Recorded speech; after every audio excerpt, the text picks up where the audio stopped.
So for toughness it is impact loading. अभी यहाँ पे एक बताया तो था, आपने ही कमेंट किया था यहाँ पे कि कौन था ये, मैडम क्यूरी। ये भाई नाम तो ढंग से रख के आया करो। सो मैडम क्यूरी चला गया अब ऊपर, वो नहीं सकते एक साथ। नेक्स्ट क्या है, हार्डनेस में सैंपल का वेट कितना लेते हैं? हार्डनेस में सैंपल का वेट कितना लेते हैं? ए, जो आप ओरिजिनल सैंपल का वेट ले रहे हो वो ए है सब जगह,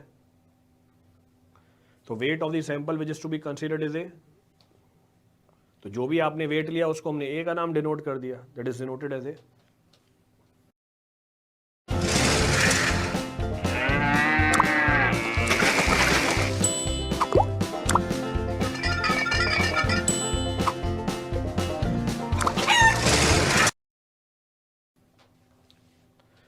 अकेडला ग्रुप टेलीग्राम पा है सर आपका, प्लीज़ बताओ।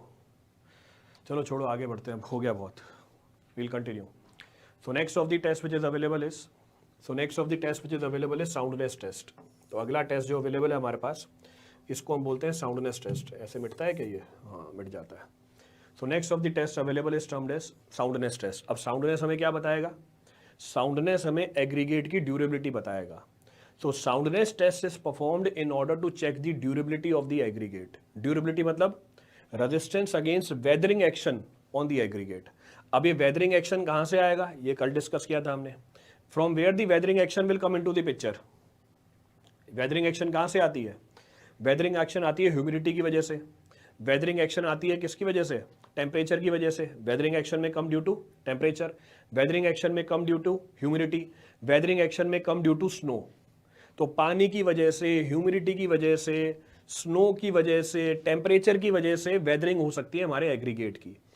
तो साउंडनेस टेस्ट हम परफॉर्म करते हैं ये पता करने के लिए कि हमारे एग्रीगेट कितने ज्यादा ड्यूरेबल है। क्लियर है?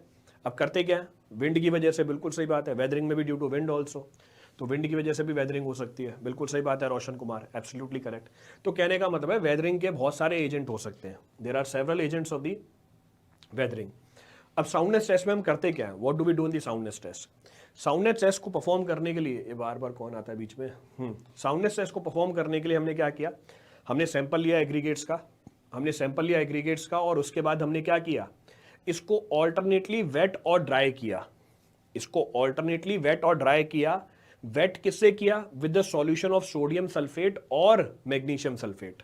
हमने इसको ऑल्टरनेटली वेट किया किससे? सोडियम सल्फेट या मैग्नीशियम सल्फेट के सॉल्यूशन से। तो आपने एग्रीगेट के अंदर क्या मिलाया? सोडियम सल्फेट मिलाया, मैग्नीशियम सल्फेट मिलाया। फिर आपने इसको ड्राई किया किसके अंदर? अवन के अंदर। तो अवन में रख दिया। अवन में टेम्परेचर कितना बना के रखा? 105 से लेके 110 डिग्री सेल्सियस। कितने टाइम के लिए? 16 से लेके 18 घंटे तक। फिर आपने इसको क्या निकाला? बाहर निकालने के बाद आपने इसको रखा 3 से लेके 4 घंटे के लिए। दोबारा आपने क्या मिला दिया? दोबारा आपने मिला दिया मैग्नीशियम सल्फेट या सोडियम सल्फेट। ये प्रोसेस आप कंटिन्यूअसली रिपीट करते रहते हो। Number of cycles are being performed. Generally 5 cycle perform की जाती हैं। सैंपल लिया एग्रीगेट का, सोडियम सल्फेट मिलाया, इसको ड्राई किया, ड्राई करने के बाद दोबारा सोडियम सल्फेट मिलाया, दोबारा ड्राई किया। तो जनरली ये 5 साइकिल परफॉर्म की जाती हैं। After these number of cycles aggregate का वेट क्या हो जाता है? कम हो जाता है। Loss in the wait of the aggregate will indicate the soundness of the aggregate. तो हम बोलेंगे loss in the weight of aggregate will indicate what?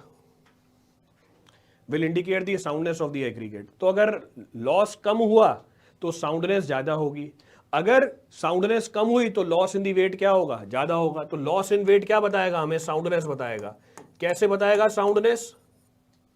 Inversely. So the soundness of the sample is comparatively more. Loss in weight क्या निकल के आएगा? कम निकल के आएगा। Now loss in weight should not exceed 12% when tested with sodium sulfate. तो अगर sodium sulphate से आपने टेस्ट किया, लॉस इन वेट 12% से ज्यादा नहीं होना चाहिए।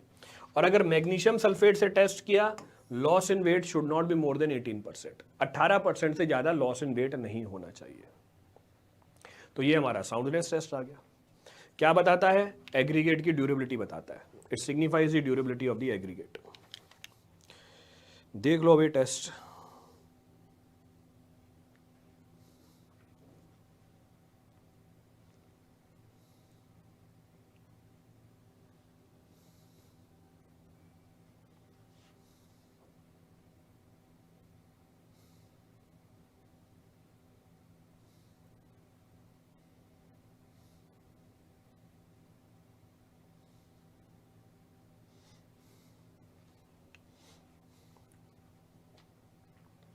क्लियर है?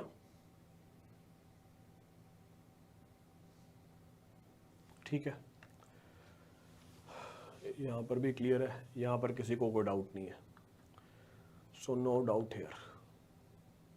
चलो, so next of the property, तो अगली प्रॉपर्टी क्या है एग्रीगेट की हमारे पास? अगली प्रॉपर्टी हमारे पास एग्रीगेट के शेप, तो shape of the aggregate. Now shape of the aggregate, aggregate का शेप, अब ध्यान से सुनना इस बात को, हो सकता है नई चीज हो आप